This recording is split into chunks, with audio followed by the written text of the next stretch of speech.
Selamat datang di channel Cerita Cinta. Channelnya cerita cinta romantis. Sebelum lanjut, mohon dukungannya dengan like dan subscribe dulu. Suamiku dihina keluargaku, bagian 32.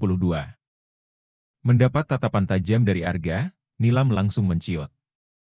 Karena ia dapat merasakan, kalau tatapan Arga, seperti ingin membunuhnya. Ia tak pernah menduga.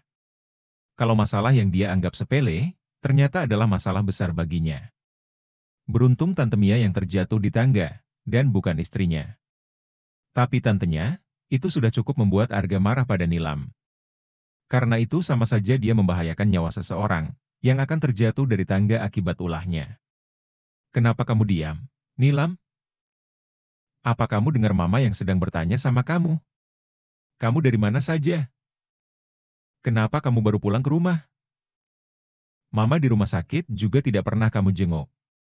Sekarang sudah hampir 3 minggu kepergianmu, dan kau baru ingat untuk pulang. Di mana hati nuranimu, Nilam? Ucap Mia memarahi putrinya. Dia tidak akan berani pulang. Dia tahu kalau dia sudah membuat kesalahan, makanya dia rela memilih pergi dari rumah. Bukankah begitu? Ucap Arga terang-terangan berkata pada Nilam. Kalau penyebab kecelakaan yang menimpa Tante Mia adalah ulahnya. Yang sebenarnya, dia tujukan untuk mencelakai Jisha. Mendengar ucapan Arga, membuat Nilam semakin gemetar ketakutan. Ia berusaha untuk mencari alasan, dan ingin mengelak dari tuduhan Arga. Tapi tentu saja itu adalah hal yang mustahil. Karena jelas dialah pelaku kejahatan, yang sengaja ingin mencelakai Jisha. Karena tahu wanita itu sedang hamil besar, dan dia begitu iri pada Jisha. Apa yang kau katakan, Karega? Kau menuduhku yang menaruh minyak itu di tangga? Begitu. Kau salah, Karega. Bukan aku yang mencoba untuk mencelakai istri Kak Rega.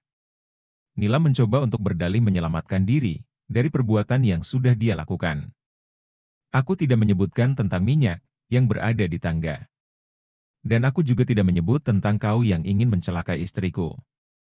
Tapi karena kau memang melakukan kesalahan itu, tanpa aku menyebutnya, kau sudah lebih dulu mengakuinya.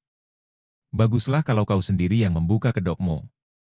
Tidak perlu aku bersusah payah untuk memanggil seseorang, ucap Arga membuat Nilam terjebak.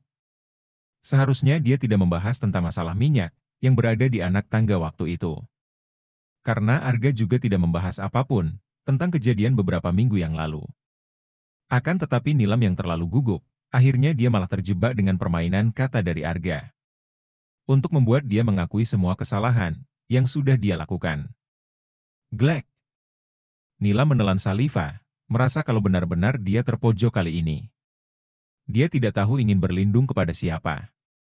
Karena jelas terlihat dari mata mamanya Mia, yang juga sedang marah padanya. Lalu, kira-kira pada siapa lagi dia ingin meminta perlindungan dan pembelaan? Kakak Rega tidak punya bukti sama sekali. Jadi Kak Rega tidak bisa sesuka hati menyalahkan kejadian itu kepadaku. Dia semakin gugup, tapi Nilam tetap berusaha untuk membela diri.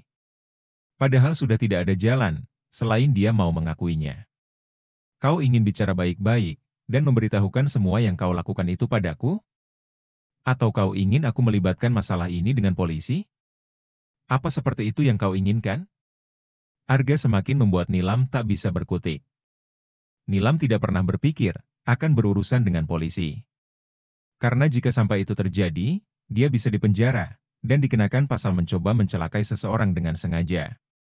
Dan tentu saja hukumannya akan sangat berat, karena tindak kejahatan yang dia rencanakan. Kedua mata wanita itu sudah berkaca-kaca, dan semakin tak bisa mengontrol diri.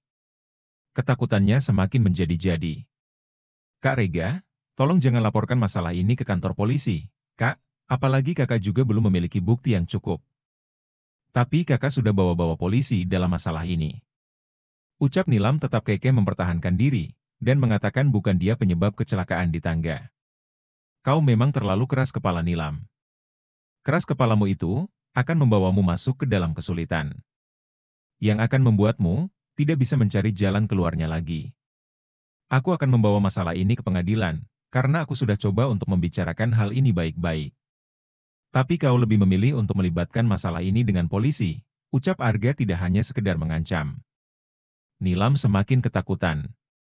Dengan kesal dan terpaksa, akhirnya dia mengakui semua yang dia lakukan.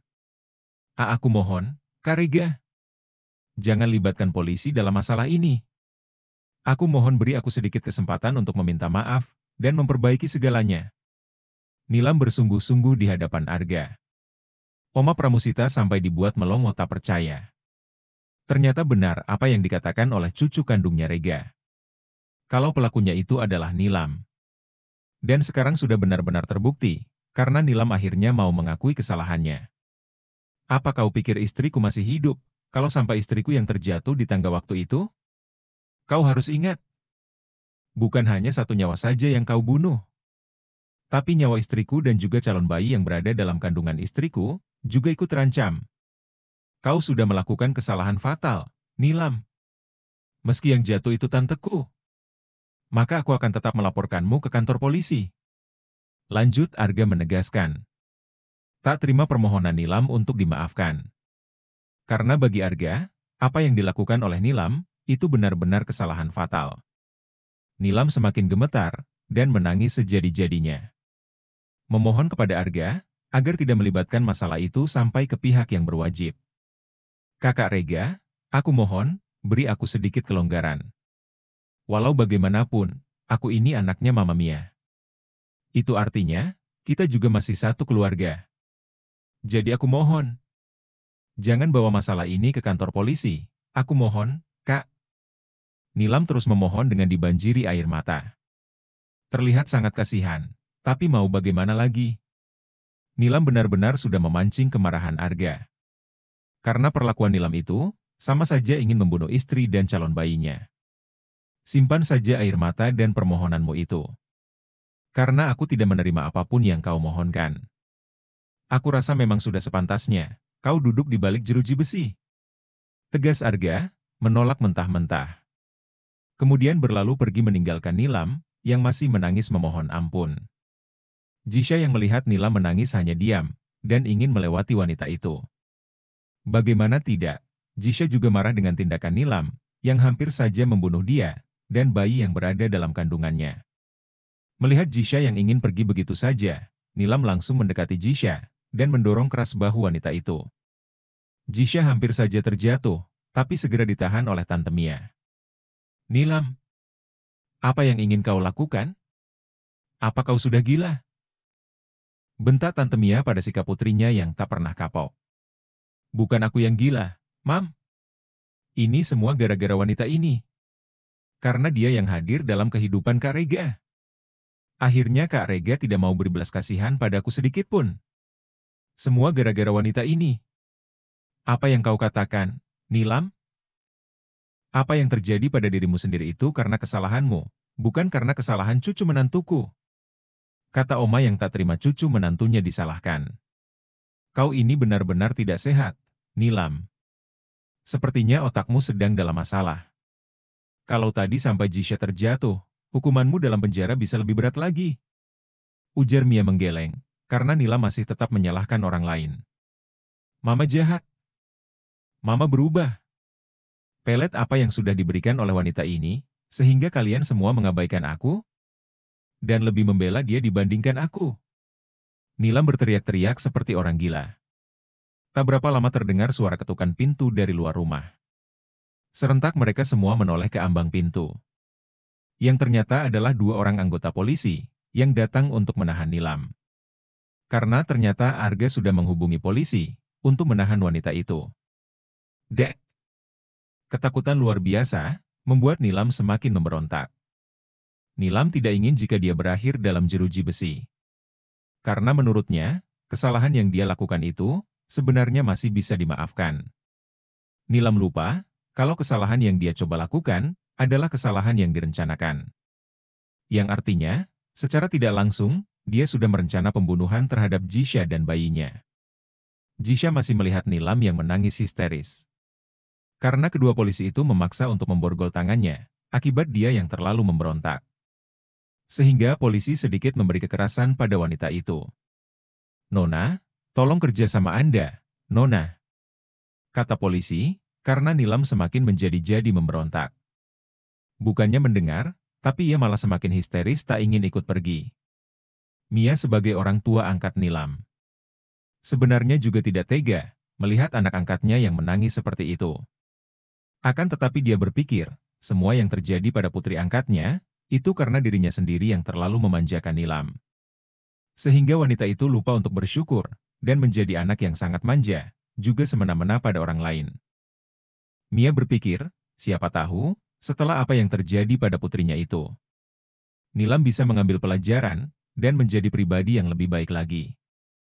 Nasi sudah menjadi bubur, dan tidak ada yang bisa diubah. Melainkan hanya doa yang bisa dipanjatkan, semoga saja ada keajaiban. Mencintai dan menyayangi anak-anak itu adalah wajib bagi setiap orang tua. Akan tetapi, sebagai orang tua yang menyayangi anak-anaknya, kita juga harus melihat kondisi yang wajar dan yang tidak wajar. Mas, apa kau benar-benar akan memberatkan Nilam? Jisha bertanya pada suaminya saat mereka ingin tidur. Bukan aku yang memberatkannya, sayang. Tapi dia sendiri yang sudah merencanakan pembunuhan terhadap kamu. Memang kenapa kamu bertanya seperti itu? Lanjut Arga kembali bertanya, kemudian memeluk wanita itu. Jisha menggeleng. Aku hanya bertanya saja, Mas. Aku tahu dia sudah membuat kesalahan, tapi aku merasa kasihan melihatnya, Mas. Ucap Jisha lagi. Kasihan dirimu dulu, sayang. Jangan terlalu mengasihani orang lain, sampai kau lupa untuk mengasihi dirimu sendiri. Sudah, ayo kita tidur. Arga mengajak istrinya tidur, sebelum wanita itu kembali bersuara lagi. Jisha yang tadinya masih ingin membahas tentang Nilam, akhirnya mengurung niat dan memilih bungkam. Karena bibir Jisha sudah dipagut oleh suaminya. Jisha tak bisa lagi mengelak, ketika kenikmatan itu terasa di dadanya. Karena tangan Arga sudah bergerilya kedua titik kembar Jisha. Mas. Bersambung.